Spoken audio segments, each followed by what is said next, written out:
Hi, I'm Barbara Butler, and I make play structures and tree houses for kids, and this is Chasing Dreams with Amy J. I think we're good. Okay. All right. I forgot what episode you You just make me feel better. Well, there you go. You're welcome. That's why I did it. Yes. And in case Ruth leaves us in. Hope you guys enjoyed that. Hey, Dream Chasers, this is Amy J, and thank you guys so much for tuning into episode 208 of Chasing Dreams. Can you believe it? We're 8 episodes after 200. Mind-boggling. Wow. And I think, we just celebrated 4 years on the show. This is amazing to me. And congratulations. Thank you. Thank you. I have a fun guest for you guys. You're going to see, this is how nice she is. She's already thanking me. You guys are going to love her. Barbara Butler. She's the founder and CEO of Barbara Butler Artist Builder, Inc., and has been designing and building extraordinary custom tree houses and play structures for children for over 30 years. She's been having fun, guys, for 30 years. I can't talk about a more successful thing. Both residential and commercial within the U.S. and internationally. So we're going to talk about that. You know, we got to talk about that. Her mom wanted her to be a lawyer, but she loved working with her hands. And so there's a conversation there too. So during the summer, she learned carpentry from her brothers, and after graduate school, moved to San Francisco to become an artist. Barbara landed her first play structure job working for Bobby McFerrin. You know, the Don't Worry, Be Happy. You guys know that. And that was it. That was her passion. She fell into it. 30 years later, she's still loving it. She is here. We're going to talk to her, and I'm so stoked. Barbara, how's it going? Good. Thank you. Thanks for the great introduction. Well, so Barbara wasn't a direct contact. Someone recommended her, and they gave me this long paragraph, guys. It was like 5 paragraphs of how amazing she is, and it only took 1 paragraph, really, for me to be like, yes, she absolutely has to be on the show. In fact, I think I told you, Barbara, she could have stopped. I was like, say less. You don't have to say more than this. I mean, 30 years doing what you love, and you seem happy. Is that fair to say? No, it is. I love doing it still. You know, I just hit number 702 job number. What? Yeah, custom structures, which, thank you, which some days sounds like not enough, and other days sounds like a lot. But so let's put this in perspective. 702. How many would you say you do roughly in a year? Well, it really varies. Like when I do a big public project that takes up 4 or 5 months, you know, that only gets 1 job number. So that year I might only have 10, you know, jobs. But other years I do a lot of smaller ones. I might have 40, so, or 50, you know. So it's really, you know, really depends on, you know, who's called me that year. Because we're all about custom. You know, I just do, like, it's basically anything for kids, preferably outdoors. Oof. Yeah, and I like kids and adults to play on it together. That's my other thing. So let's, you know, guys, you know what I'm about to do. Let's go back to young Barbara. Young Barbara liked playing playhouses, tree houses, playgrounds. Is that fair to say? Yes, yes. I had 7 brothers and sisters. I'm number 6 of 8, and we lived on this block with maybe 40 kids, and we just, you know, every day it was, you know, be home by dark, and it was just play, play, play. And outside, so I think too. Outside, yeah. As a reminder, guys, people do that. People do that. People. Yeah. My mom used to say, go outside to play. She didn't want us roughhousing inside, and it was go outside and play. And even in, you know, I grew up way upstate New York, even in, you know, 10 below 0, go outside and play. Really. And you guys, when I say that, I mean that you weren't on Fortnite. You weren't on your cell phone. You weren't on the video systems. You were outside playing. That was awesome. You know, yes. I loved those things and doing that and just having fun. Playground time. Oh, yeah. It was and riding my bike. And I remember riding my bike home, and it's getting dark and it's cooling down and not wanting to get in trouble, but it's very, you know, it was so nice out at that time at sunset, you know, it was so nice at that time of day. So playing was everything, you know, it was playing games and jumping fences and playing in play structures, you know. But I don't think I ever played in a tree house. I had a tree I felt really strongly about. It had We had a giant rope hanging from it, but I never thought of putting a treehouse in it. I mean, I never thought of building a treehouse until I was in my 20s. Well, so we had a big tree in the back of our yard, and I've always wanted to make a tree house. But one, we're Indians, and we don't know how to do that kind of stuff. But two, I thought it was only things you saw on TV. Like, it felt like almost everybody had a tree house in the movies and in TV. Right. But in real life, when I went down the neighborhood, I'm like, where are those people? Nobody had one. But it seems so cool to have one. Yeah. Which it probably Nobody had was. one by us either. We had a Yes, tree. I felt very strongly about that tree. And the rope was a neighborhood hit. The fact that we had a rope hanging out of a tree made us like, super cool. But oh my God, did we get hurt on that thing? I mean, yeah, they used to tease my mom. They were going to rename the emergency room after my family. That sounds like you had a lot of visits. Yeah, because I broke this arm twice and this arm once, and wrenched my knee and jumping fences, and we were just wild kids having fun. And I really want to recreate that, not with the injuries, skip the injury part. Right. But I want to create that whole thing of having wild fun outside, creating private spaces for kids. Now the world's different. A lot of kids are kind of in the circle of the family home more. Sure. Not wandering free, but I want them to feel free in that space. And I want them to get away from their phones a little bit. And I can't blame you for that. I support that. So when you went to college, though, right, because we talked about how your mom wanted you to do law school. When you went to college, what was your plan? Did you have one? I didn't really have one. Mm-hmm. She wanted me to be a lawyer. I mean, she would say it like, you'd make a really good lawyer. And so I thought, I don't know what I want to do, so maybe that's a good idea. So I majored in political science, and I liked it and everything, but when I graduated, I realized I didn't want to be a lawyer, and I didn't really know what to do, so. But you got a master's. What'd you get a master's in? Then I went and got into English. Then I thought I wanted to be a writer. And I went and I did English, and I thought I wanted to be a writer. I mean, I still think of that, but when I grow up, I still think I might become a writer. But then I worked for my brothers those summers and in construction, and I did really like the whole working with my hands and outdoors. I started out learning bricklaying with them, and then remodeling, and I just thought of it as a way to pay the bills. And then I started painting. Instead of writing, I started painting, and then I wanted to be a painter. And so I was doing painting. I moved to San Francisco, and my friend wanted me to just do construction with him, start a business, small business, and I thought, okay, we can do this, a way to make money, but the real thing is the art. And we had a little company called Outer Space Design, and we did backyards. We wanted to do artistic backyards. And that's when Bobby McFerrin, his wife Debbie, hired us. And this is before Don't Worry, Be Happy. This is how long ago that is. And they hired us to do their backyard, which, they weren't that well known, but we knew that he had done an ad for Levi Strauss and had some money to spend on the backyard. But it was like this fairly steep backyard, not a level place in it. And we were like, yeah, we can do this. We found out later 5 other companies had turned down the job. It was so hard. But we were like just starting. So we were like, yeah, we'll do it. And she said at the bottom of the yard, she wanted an unusual creative play structure. So I was like, that sounds fun. And I went and I played on all the play structures in town, and I came up with this design for her, and she loved it. And then I built it, and I probably made like $1 an hour, literally. And wow. And I was like, but when I finished it, and we had a party there, and all my friends and her friends came, and we played on it, and the kids played on it, and I was like, I just announced, okay, this is it. This is what I want to do. And everyone's like, you can't make a living doing this. And I was going to say, how did they receive it? And that sounds about right. Yeah.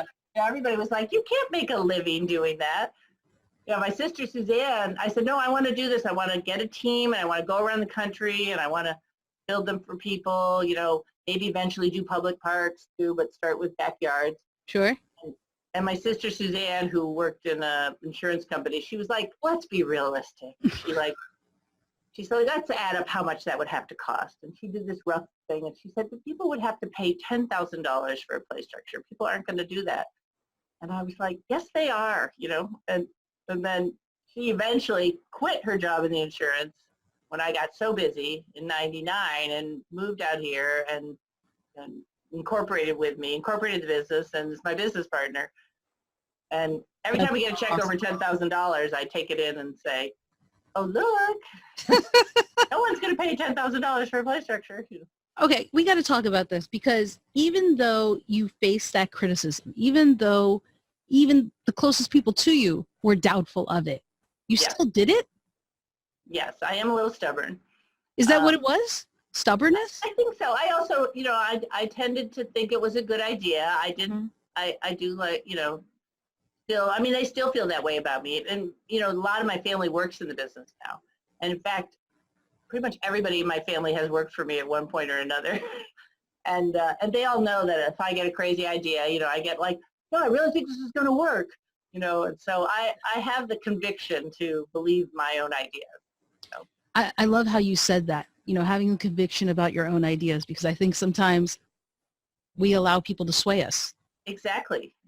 And sometimes I do. I mean, sometimes I get swayed, for good reason, and other times I regret it later, but I try to get to that quiet place to decide, is this really a good, is this really a good move? Am I operating, out of my heart and a good space, and stuff, and try to then not be afraid. I mean, what are they going to do? I love to say, you can't get blood from a stone. What are they going to do to me, if I fail? I'm going to get up. And actually, I'm really good at losing. That's the other thing. I'm good at winning, but I'm very good at losing too. Like if I lose, I get knocked down or whatever, metaphorically, dust yourself off, get up, dust yourself off and go back at it. It's like, it's not the end of the world to lose. So I give myself that too. That's not easy. That's not easy. Being a good loser. Yeah. It's easy to be a good winner, but be a good loser like that, that takes mental fortitude. And so I have to ask, because of that, did you give yourself, like, being strong in your conviction is one thing, but did you give yourself, I'm going to give this a year, and if it doesn't work out, then we'll pivot, do something different? Or were you like 1,000% in? I was pretty much 1,000% in. I did have a very funny point where I was sick of it. Because I was making furniture also. I started making furniture that I was selling, which was cool. And I was trying to do the play structures. So this is in the 90s, the early 90s. And I'm trying to, but it's uneven money. It's, it's hard. Seasonal. It's uneven, and it's like so much chasing, to get the money to do the job. I loved the work, but so I did reach a point where I thought, that's it. I'm only going to do my art on the weekends and evenings like everybody's told me I should do. And so I got a job in a frame shop, making frames. And I said, okay, that's it. And I went and I worked a day and a half. And then at lunch, I quit. I said, I realized, oh yeah, this is not suited for me. And I went back. I said, I'm sorry, I can't do this. And then I went and I called up everybody I knew, and this before email. I called everybody I knew and former clients, and I said, I'm having a fire sale. I'm selling, I'm making everything for, $5 an hour. And if you don't buy something, I'm going to set myself on fire. I said, it's technically a self-immolation sale, but fire sale has a better ring to it. I agree. And everybody laughed. They knew it was a joke.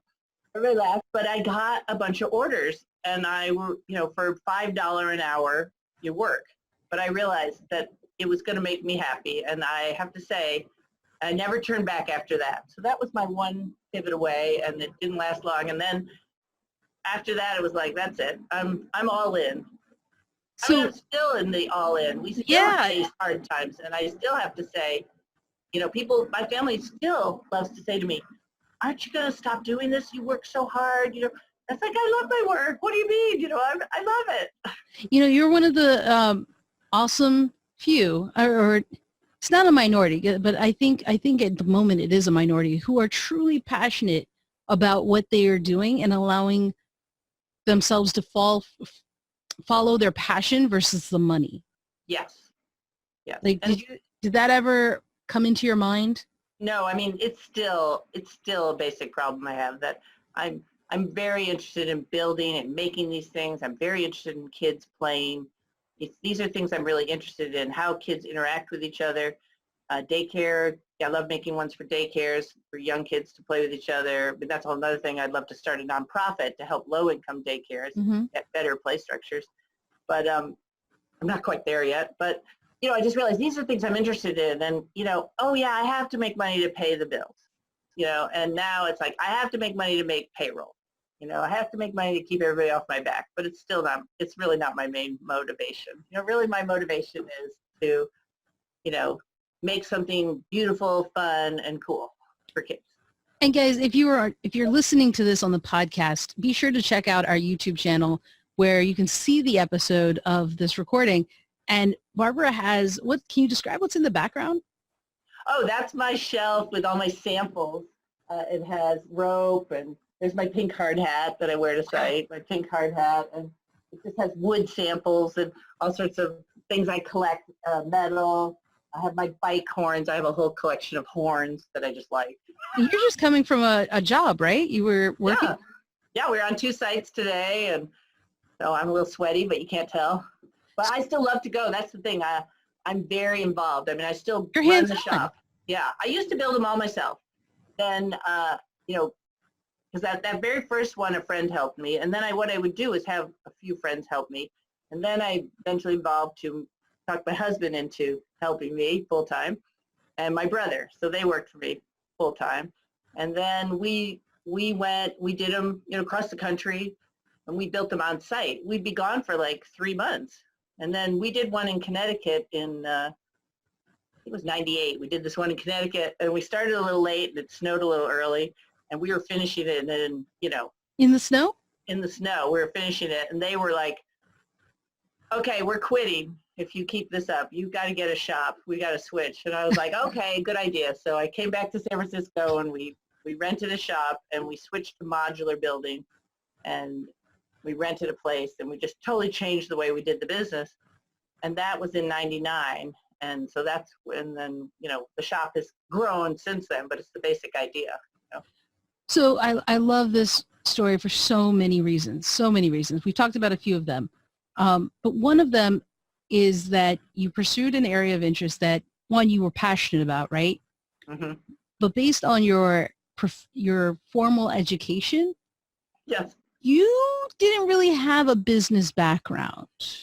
Nor an architecture background, nor a construction background. Right, let's just list what you're missing there, right? All those things, and yet you still went forward. Where I know people who have a passion sometimes are like, oh, I hit the first roadblock, that's it. Yeah. Like, how did you figure out what you don't know? Because oftentimes the saying is, you don't know what you don't know. Right. That's true. I mean, you find things out the hard way sometimes, doing it my way, because you haven't been taught it ahead of time. But in general, what I did was I just tried to find books on, my best way of learning is through reading. I think it's important for you to, anyone starting out in this, is like, how do you learn best? Is it through YouTube? Like my lead carpenter, anything new we got to do, he goes to YouTube. First place. I go for printed material, it's like you have to find your way, and then I also like to talk to people and say, I have this problem. I don't know how to solve it. And, even at a coffee shop, the person behind me will say, oh, well, you know what you ought to do? Da-da-da-da-da-da. So I love that, how it just like, I go out there and tell everybody my problem pretty much. And so I tried to read everything I could, both on woodworking. I mean, I had no formal training in woodworking. Right. I had no formal business training. And I'm not an architect. I've become licensed. I'm a licensed contractor now, but I'm not an architect. I thought about it, but I was so busy working, I didn't really want to go back to school for it. And I thought, well, I'm kind of doing it. So yeah, you're doing it. Why stop now? So you're also an international builder. You've done this internationally. Where? Oh, it was so crazy too. It's so much fun. I just love that. Well, the first one I did international was in France. We sent one to the south of France. We were in the FAO Schwartz Christmas catalog as the ultimate gift. Oh. And, yeah, that was, they're no longer, I guess. And so this woman bought it in France, and she had this castle in the south of France, and she wanted this Western fort, big play structure I had done. So, we built it all here, and we stuffed a 40-foot ocean container and we put everything in there, and then we flew over with the crew and we installed it. And we got to stay in her castle while we put together our fort, our western town. And but it was very stressful, but very fun. You know, you're on a deadline of timing. You know, you got Right. air tickets, you got, you know, you can't forget anything. You can't go out and buy a stick of redwood over there. You know, so Right. You it's not like you can drive down the street to Home Depot or whatever. yeah. Get what you But need. I do love the problem solving part of that. So you go in and it's like a puzzle, a giant, or a game. You know, you go in and the game is, you know, okay, we got to get this done. We're going to improvise. This is all the materials we got, and we got to make it go, and we got to make everything perfect in 1 week. I would be stressed out. Like, God bless you. I'd be stressed. Well, my brother says, who works with me, he says, he always says that I don't have stress. I'm just a carrier. Everybody around me has it.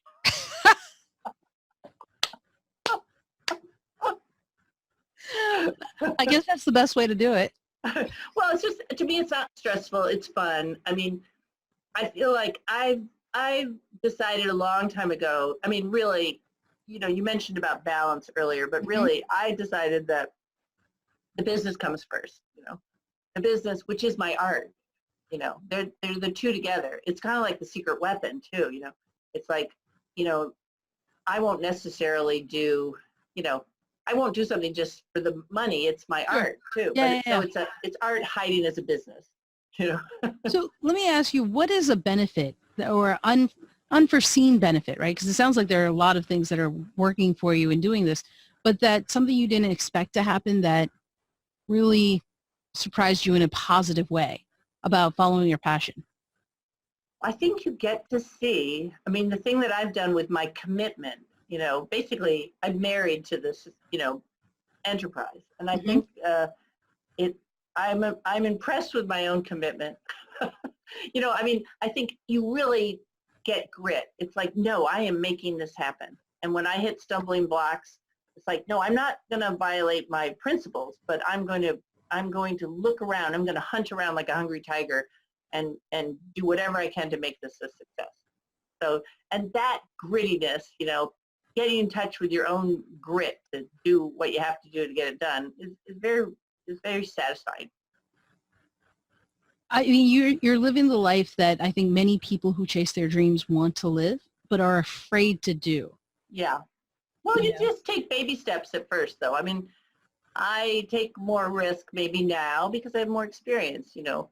I think when you're first starting out, you have to, I mean, I've always said you have to mother yourself a little bit, you know, like don't throw yourself into the pit of crocodiles right away, you know.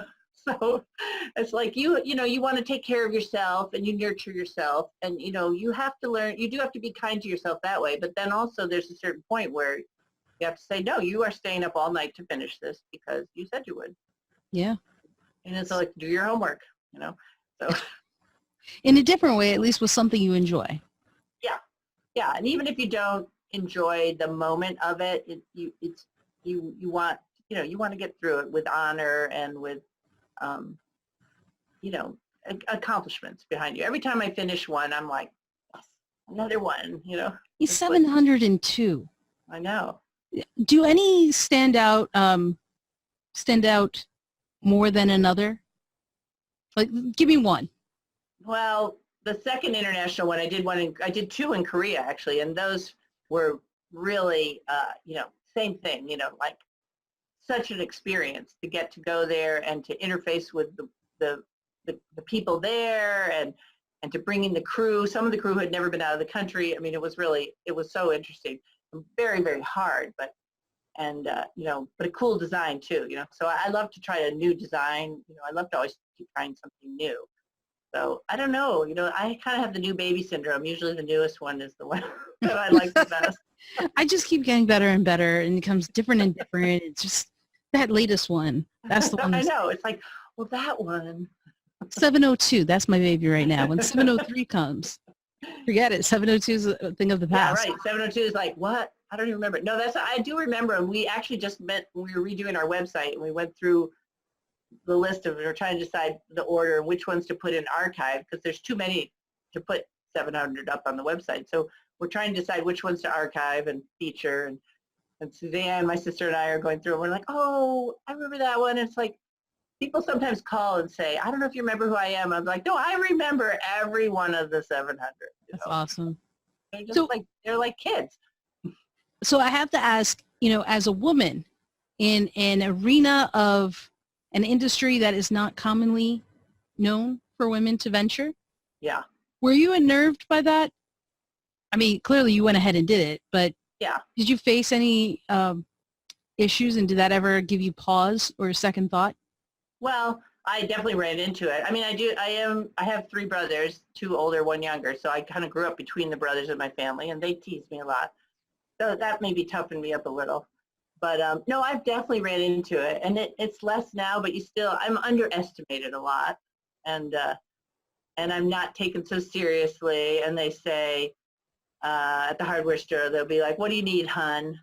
Things like that. And I remember one time I went to a sand and gravel place for mixing concrete. And I went to a little too big of a place, but still, they wouldn't have treated. I don't think they would have treated a guy this way, but they put I wanted a half a ton of sand and gravel, and they put a ton in the back of my truck, and I couldn't even pull the truck out of the parking lot. It was so overweighted.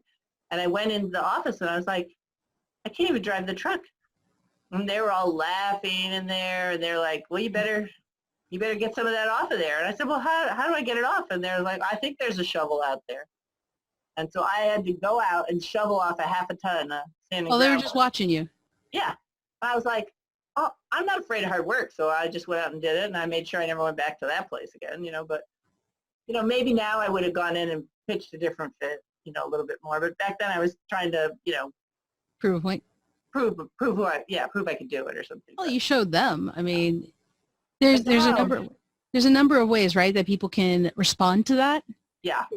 But I think the way you chose to respond to it was a testament to who you are, right? Not letting them get to you. Yeah, I mean, it got to me, but I pretended it didn't. But valid. Yeah. That's valid. And I think I always say this one, that I sort of, now when I go on sites, sometimes these big construction sites, I kind of forgive everybody ahead of time. They're a little standoffish. The guys might be a little standoffish at first, and who's she? And we're in this weird position of making a play structure.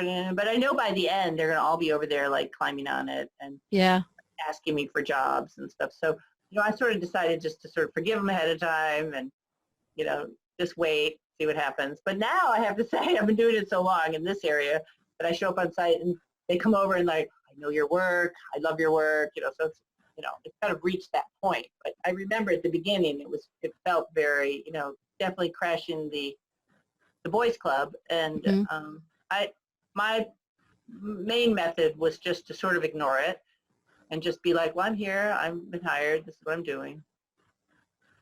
Just kind of ignore it and keep going. Focus on the work. Yeah, blinders up. That's a great idea, actually, blinders. Because oftentimes we let outside distractions stop us. Yeah. And so if that's how you did it, you guys might want to think about that. As you chase your dream, put blinders to the criticism and, just ugliness of people who don't understand what you're doing. Because it sounds like you had people who didn't understand, but once you started showing them the results, they started turning around. Yes. And the problem is then the next job I'd go to, there'd be a whole new crop of them. Well, yeah, that's. So that was a little tough, but you just have to kind of shield up a little, I'm doing my work and, I'm glad you said that, because sometimes I think that once we conquer it once, we think it's one and done. Yeah. And we just forget sometimes that's not how it works in life. Right. You have to keep fighting for it. But do you ever get tired of that?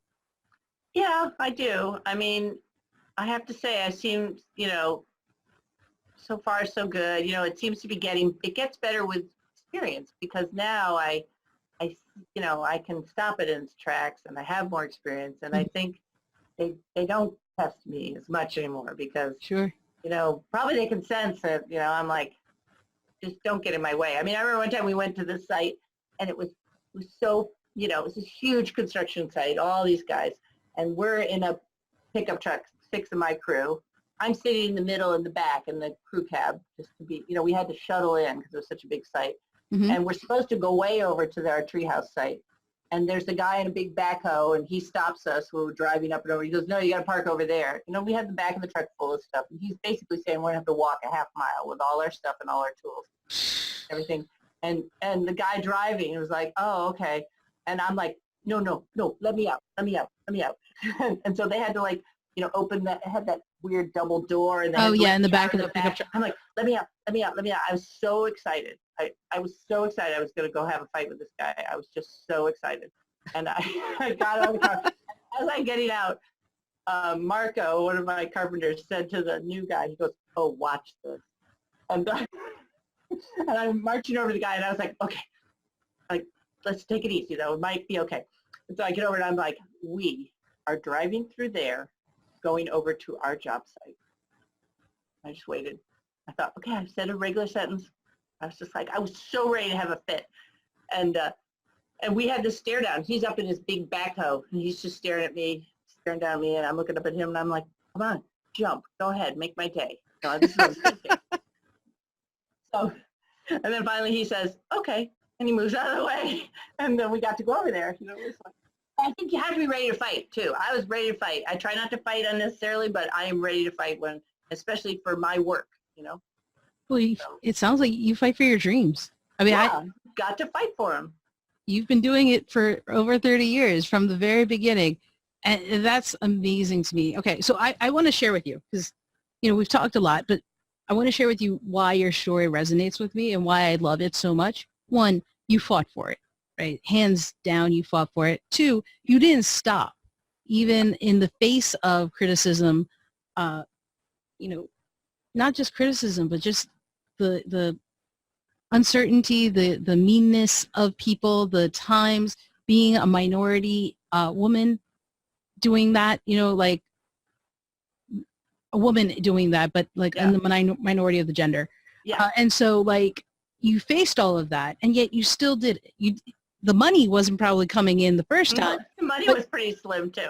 But you still did it. And this is, Dream Chasers, I want you guys to hear that, right? Because she's over 30 years later still doing what she's passionate about and hasn't really sacrificed doing it herself. You just came from a job site over 30 years. You could have probably outsourced all of this by now. Oh, yeah, but they wouldn't do it as good. So, yeah, I do still really... Quality of work. Yeah, quality of work. And actually, I often say that to people with craft. I mean, somebody told me this a long time ago, that if you're doing a craft, you're never going to make enough. You're never going to make this tons of money, right? So the only reason to do it is because you love it. And the important thing to do is to make sure you sculpt a process where you enjoy each part of it, because that's got to be your payment is the enjoyment of each step of the process. So don't build a way of making something where you only like the end result and you hate it along the way. You have to try to enjoy the whole thing, because that's really what you've got, because your product goes to the client. What you make goes to the client. All I get are nice Christmas cards and, from the family and photos of it and the feeling of accomplishment. But, so I want to enjoy the whole process. So 2 questions before we go to the get to know you round. One, what has surprised you about doing this, even 30 years later, that it has done for you that you didn't expect? Well, a couple of things. One is a funny, not such a good surprise. I'm surprised I haven't made more money. That's fair. I think when you're younger, you think, you put a few years in and you'll have made it. It's always been a joke, a 30-night overnight sensation. Yeah. So I was surprised that it really isn't that. It's just a continuum. It's not like you don't get to a plateau and it's like, ta-da! Right. It's more like it's just a long, steady climb, and, I'm liking it. It's the journey. It's the journey. No, and I do really like the journey. And I think the other surprise is just how much I love doing the public parks, now. So, I started on the backyards because I couldn't see my way to how I could do public parks. But then I sort of started getting more, where I got a few public projects and they were very hard. They're much different. There's a lot of, I had to become a playground safety inspector. There's all these codes. You have to hire There's more involved. engineers and playground safety inspectors, and it's like, and the process of installing them is not very fun. You're on a construction site. It's not. There's no kids around. The only time it's fun is when you go back to the park after it's Watch open. it. Yeah, That's awesome. So before I jump to this, let me get the questions. What is one action you would tell the people listening today or watching on our YouTube show to do to chase their dream? Just one thing for that they could do. Well, I think it's the biggest thing is some marketing. You can't just.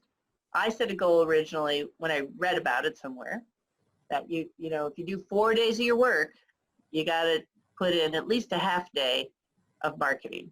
And then a half day is like cleaning and getting ready and stuff like this. But you can't expect that to be done by somebody else, especially at the beginning.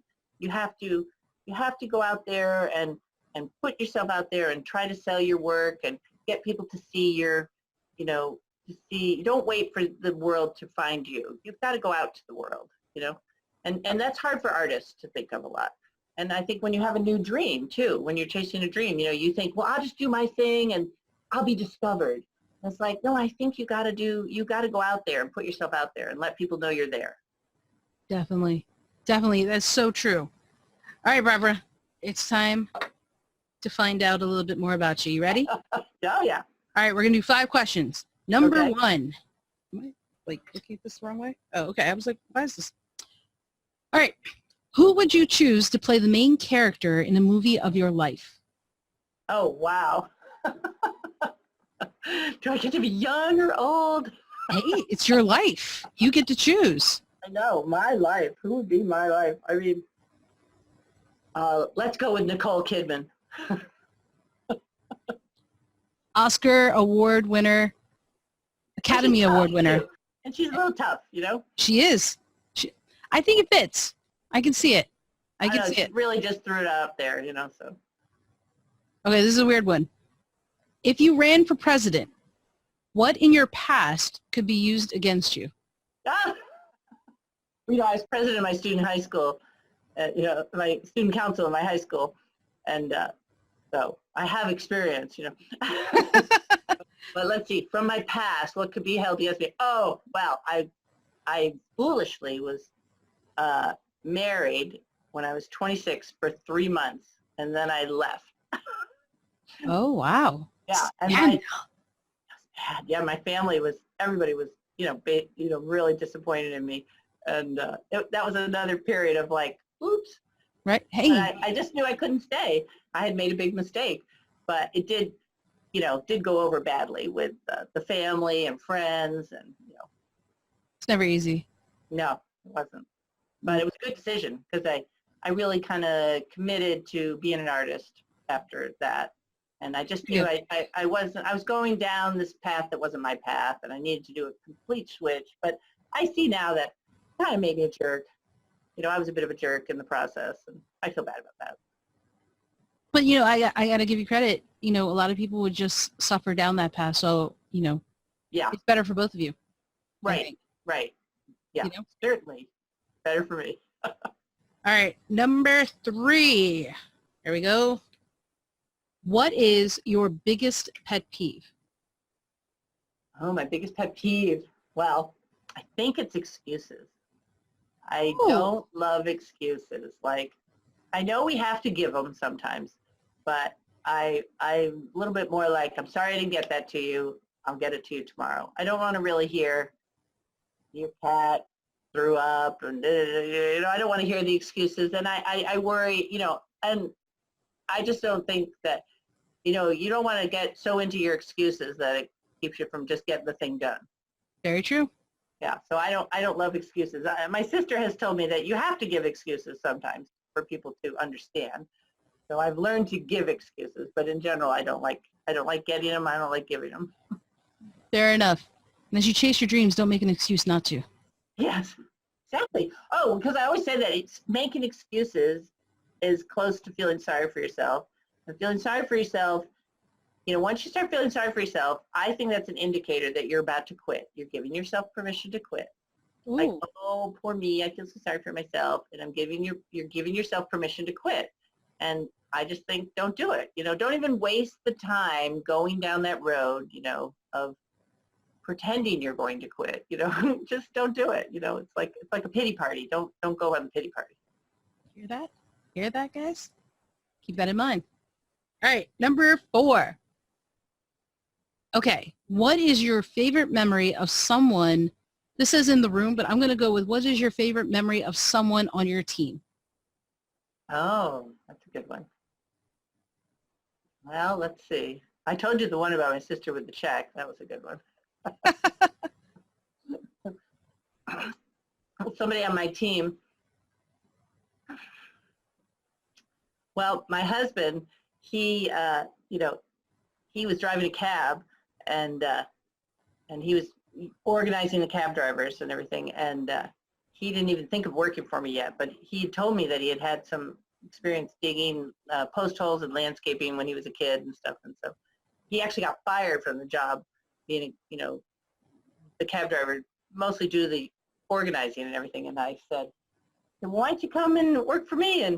And he was like, come work for you and dig post holes?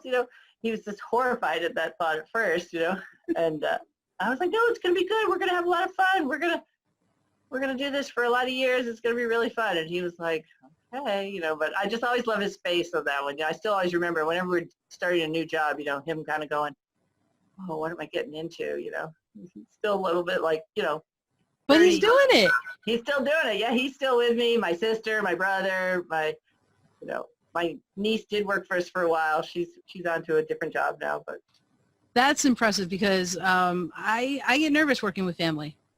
Yeah, you have to be, it definitely takes a lot of care. You have to be careful with your family, but you can also count on the loyalty of your family, if you're careful with them. But I try not to, you don't want to bully, you don't want to, take advantage of them, so you have to be a little careful, but you have the shared history, and the shared way of doing things that can be very powerful if everybody's very respectful to each other. It's a great way to look at it. That's a great way to look at it. All right, last one. Okay. Where have you seen the most beautiful sunsets? Right by my house. I live right on Ocean Beach in San Francisco. Yeah, it's right. It's called the Sunset, the area, but it's actually usually so foggy you don't get to see the sunset so much. San Francisco has the notorious fog. Oh, wow. But yes. I have 2 crazy dogs, and after work, I drive home, and the dogs come to work with me, and I drive home, and we stop at the beach and throw the ball. And this is our time of year, in fact, where we have really beautiful sunsets there. And I live 3 blocks back from the beach. I feel like that would be a scene out of a movie. Like I can Yeah. picture it, a scene out of a movie. No, it is. It's really, I feel very lucky. I came to San Francisco just sort of on a whim. I grew up in upstate New York, and I just said, yeah, let's move to San Francisco. I didn't even know why I picked it, but I do love it. It's changing a lot. It's got its problems now, but I still love an awful lot about it. What place doesn't? But that's fantastic. Barbara, thank you so much for being on the show, for sharing your story. I just remember one other thing I liked about your story was the fact that you had so many experiences, that you took experiences to learn what you were passionate about, and that, if it didn't work, that's fine. That was just an experience. Moving on. And, my early jobs? Yeah. Yeah. Yeah, jobs, and just even working with your brothers and to figure out what you want, right? So I had to share that one too, because that. Yeah, no, it's triggered. true. I felt it. You don't know at the time. That was the thing. Everybody was worried about me until I was about 33. Seriously. It's never too late. I'm like a late bloomer that way. But to me, it was like, I was just following my nose. All I could do is go to the next corner. Mm-hmm. I couldn't see where I was going. When I was young, you wouldn't have said you wanted to be a play structure designer and builder when you grew up. Now kids tell me that, and I'm like, cool. It's but awesome. To me, it was like, I just had to go down to the corner and then look around and see where I wanted to go from there, Which is awesome. So before I let you go, Barbara, where can these guys find you if they want to connect or learn more about you? Oh, so our main website is barbarabutler.com, and we're on Facebook and, Barbara Butler Tree Houses and, all the other ones. And you all guys the can other find those on the show notes page over at amyj21.com/episode 208. All right, episode 208. We'll have all those links and social media handles for you. So definitely check it out there. Barbara, thank you, thank you, thank you.